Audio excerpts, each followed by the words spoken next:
Para la mayoría, la década de 1980 es una época divertida y nostálgica, llena de mullets, hombreras y Top Gun. Pero hay un lado más oscuro de la década que muestra un lado mucho más siniestro de la humanidad.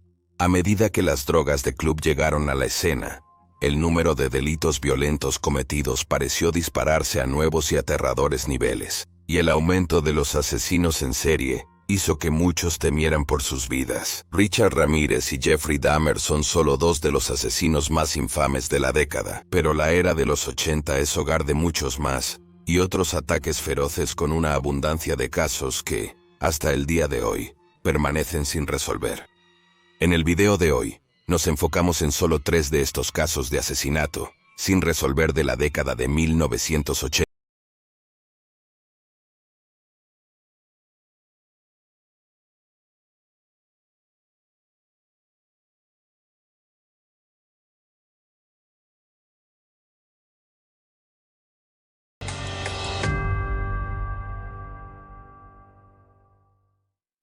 Aquí hay solo algunos. Dorothea Juana Scott. Dorothea Juana Scott nació el 23 de abril de 1948, y en el momento de su desaparición, era una madre soltera que vivía en Stanislaus, California con su tía y su hijo de 4 años, trabajando como secretaria para 2 tiendas locales de Anaheim de propiedad conjunta. Se decía que Dorothy era una mujer que disfrutaba quedarse en casa con su hijo en lugar de salir y mezclarse con los demás. Era una cristiana devota, se mantenía alejada del alcohol y las drogas, y aunque coqueteaba con la escena de las citas, no tenía un novio estable. Meses antes de la desaparición de Dorothy, recibió escalofriantes llamadas telefónicas anónimas de un hombre que alternaba entre declarar su amor por ella y amenazar con matarla. El hombre no identificado afirmó que la había estado acosando, e incluso proporcionó a Dorothy detalles precisos de su vida diaria para demostrarlo. Para reforzar aún más esto, una vez llamó a Dorothy y le dijo que saliera al exterior, donde encontró una sola rosa muerta en el parabrisas de su coche. Según su madre, Dorothy reconoció la voz pero no pudo identificar exactamente quién era mientras luchaba por recordar el nombre del hombre. Lo más aterrador de todo, el hombre una vez le dijo a Dorothy que la cortaría en pedazos para que nadie la encontrara nunca. Temerosa por su vida, Dorothy comenzó a tomar lecciones de karate una semana antes de su desaparición, e incluso consideró comprar una pistola, algo que no pareció llevar a cabo por miedo a que su hijo se hiciera con ella y se lastimara. El 28 de mayo de 1980 no fue un día particularmente inusual. Alrededor de las 9 p.m., Dorothy asistió a una reunión de empleados en su lugar de trabajo, y notó que uno de sus colegas se veía enfermo, y tenía una marca roja inusual en su brazo. Insistió en llevarlo al hospital, acompañado por otra empleada. Dorothy se detuvo en la casa de sus padres para ver a su hijo, y contarles sobre la situación antes de que ella y sus colegas llegaran a la sala de emergencias del centro médico UC Irving. Los médicos y enfermeras trabajaron rápidamente para descubrir que el colega de Dorothy había sido mordido por una araña viuda negra, y fue tratado prontamente, siendo dado de alta con medicación a las 11 p.m. Durante todo el tiempo que el colega enfermo estaba siendo tratado, ni Dorothy ni su colega femenina abandonaron la sala de espera.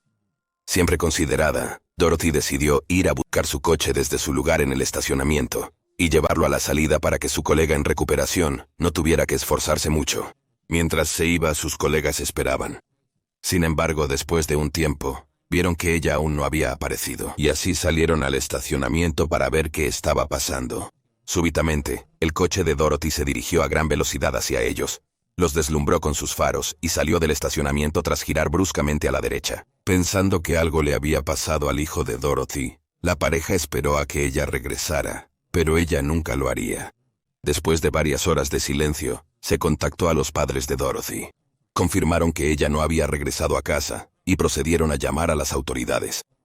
A las 4:30 am del 29 de mayo, el coche de Dorothy, una camioneta Toyota blanca de 1973, fue encontrado ardiendo en un callejón a 10 millas de distancia del hospital. Su cuerpo no se encontraba en ninguna parte. Aproximadamente una semana después de que su hija desapareciera, los padres de Dorothy comenzaron a recibir llamadas extrañas e inquietantes de un hombre no identificado que decía, "La tengo", y colgaba. Llamaba casi todos los miércoles por la tarde cuando la madre de Dorothy estaba sola en casa, y le decía que tenía a Dorothy, o que la había matado. Las llamadas siempre eran tan breves que las autoridades no podían rastrearlas.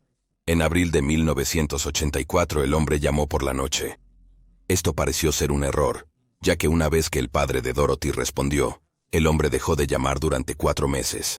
En junio de 1980 el periódico Orange County Register informó sobre el caso de Dorothy, y más tarde en el día fue contactado por un hombre desconocido que dijo: «Yo la maté.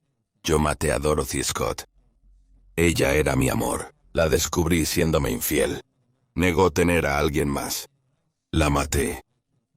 El llamante también sabía que su colega había sufrido una picadura de araña el 28 de mayo, y sabían que ese día, Dorothy había cambiado de una bufanda negra a una roja, después de la reunión de empleados. Ninguno de estos detalles se había hecho público en ese momento. El hombre desconocido también afirmó que Dorothy le había llamado esa noche, pero sus colegas refutaron esto diciendo que nunca la perdieron de vista. Pasaron 4 años después de su desaparición para que el cuerpo de Dorothy saliera a la luz. El 6 de agosto de 1984, un trabajador de la construcción descubrió sus restos parcialmente quemados y esqueléticos a unos 30 pies de la carretera de Cañón de Santa Ana. Curiosamente, su cuerpo fue encontrado junto al de un perro. Las autoridades especularon que el quemado provenía de un incendio forestal en 1982. El anillo turquesa de Dorothy fue encontrado junto con su reloj, que se había detenido a las 12:30 am el 29 de mayo, aproximadamente 1 hora después de que se vio su coche por última vez. Aproximadamente una semana después, el cuerpo fue identificado de manera concluyente como el de Dorothy a través de registros dentales, pero no se pudo determinar la causa de la muerte.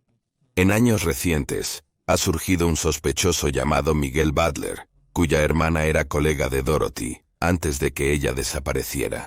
Sin embargo, cualquier pista sobre esto tarda en aparecer. Los padres de Dorothy, quienes criaron a su hijo después de que ella desapareció, ambos murieron sin ver que se hiciera justicia al asesino de su hija. Hasta 2020 el caso de Dorothea Juana Scott sigue sin resolverse. Peggy Hetrick.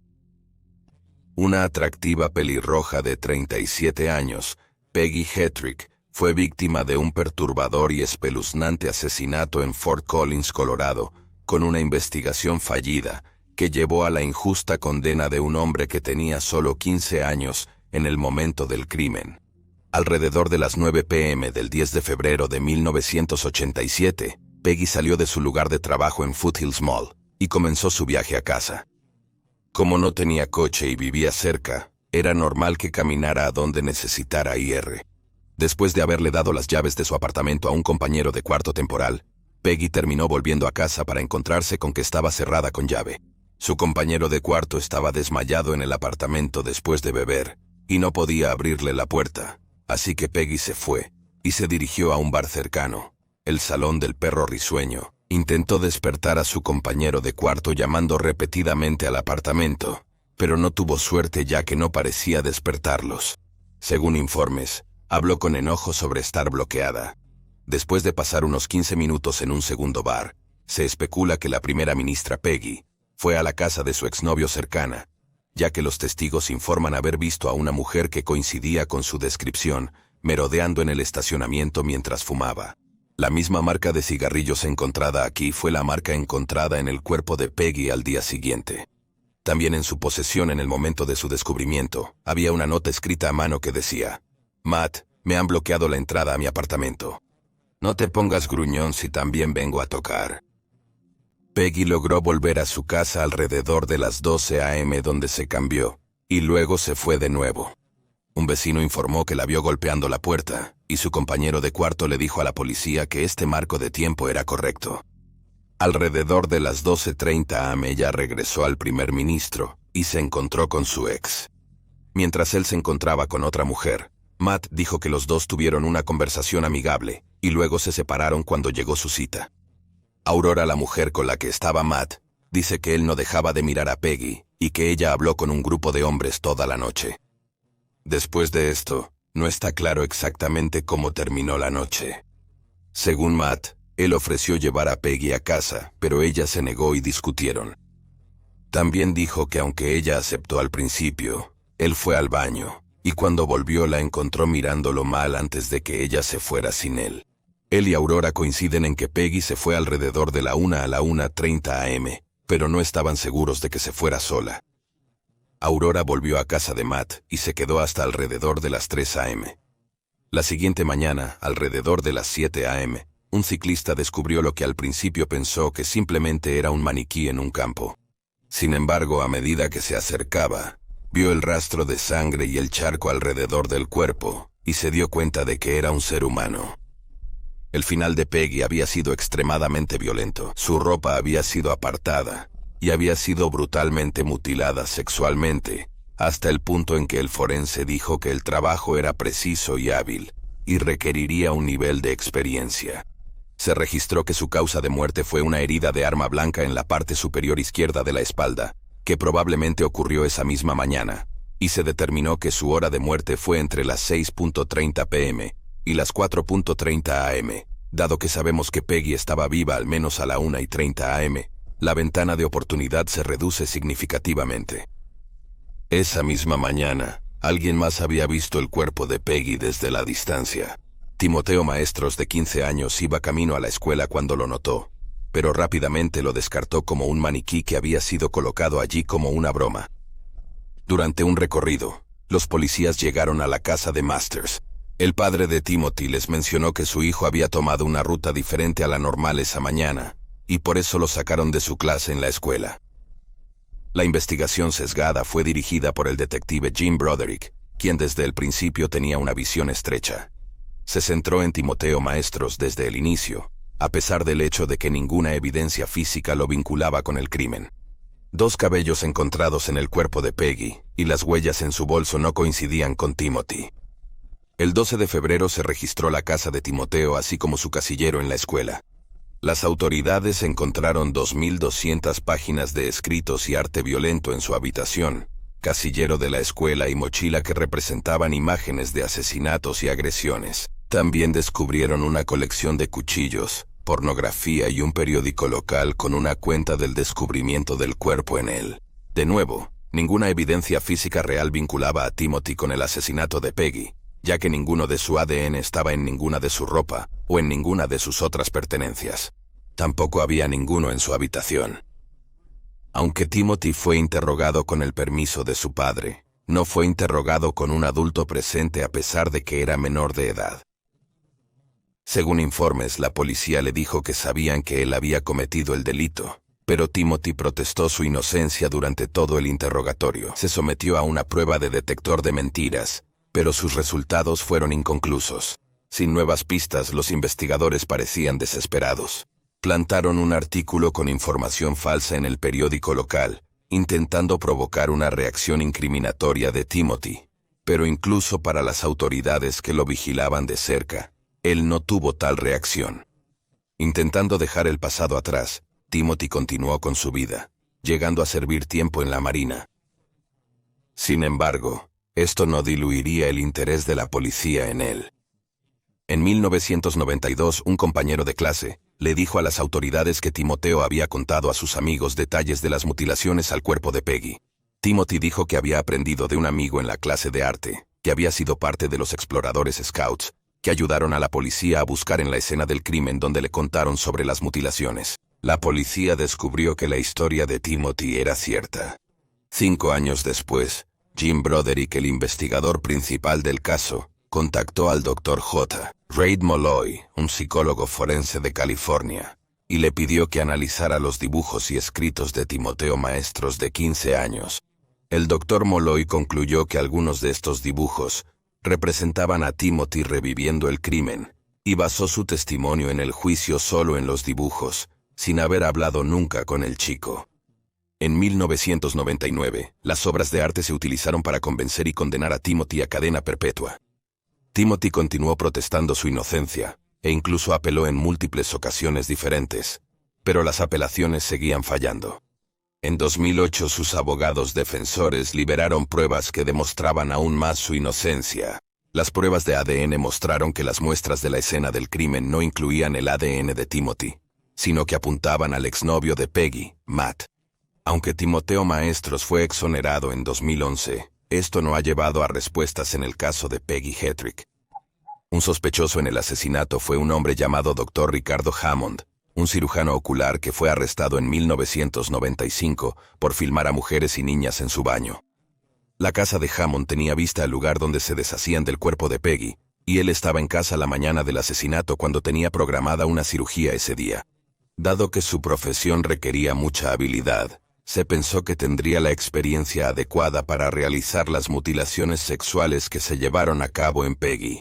Sin embargo, en marzo de 1995, solo días después de su arresto, Hammond se suicidó. Jim Broderick ordenó que se destruyeran las pruebas en el caso de Hammond, antes de que se pudiera buscar y establecer una conexión entre él y Peggy. Recientemente las miradas se han dirigido hacia el exnovio de Peggy, Mateo Zollner, cuando Timothy fue exonerado debido a pruebas de ADN que apuntaban hacia Matt. Originalmente fue considerado sospechoso en 1987, pero rápidamente fue descartado, aunque no está claro por qué. Un exnovio con una historia siempre cambiante, y que solo tenía una coartada hasta las 3 de la mañana, parecía un candidato probable para el asesinato de Peggy. Y aunque parece que se está reinvestigando a Matt, aún no hay nuevas pistas, dejando el espantoso caso de Peggy Hetrick abierto y sin resolver. Deborah Lindsley. Nacida en Bromley, en el sureste de Londres en 1962, Deborah Debbie Lindsley, de 26 años, fue víctima de un perturbador y atroz crimen que conmocionó a la nación en 1988. Trabajando como gerente de hotel en Edimburgo, Debbie regresó a Londres para asistir a un curso de gestión hotelera, y se quedó con sus padres mientras estaba allí. Visitó a su hermano, Gordon, ya que iba a ser dama de honor en su boda en 2 semanas. El miércoles 23 de marzo, Gordon dejó a su hermana en la estación de Pettswood en el suburbio de Bromley en Londres, en la que Debbie abordó el tren de Orpington a Londres. Ella eligió un vagón que estaba aislado, y se especula que Debbie pudo haberlo elegido porque se permitía fumar dentro. No tenía pasillos que llevaran a otros vagones, y las únicas salidas estaban a ambos lados, que conducían a la plataforma o a las vías. Este tipo de vagón estaba siendo eliminado en 1988, y la muerte de Debbie causó que Ferrocarril Británico redujera el número de estos que se usaban durante los viajes fuera de hora pico, y pintaron una banda roja a lo largo de los vagones aislados para que los pasajeros pudieran identificarlos.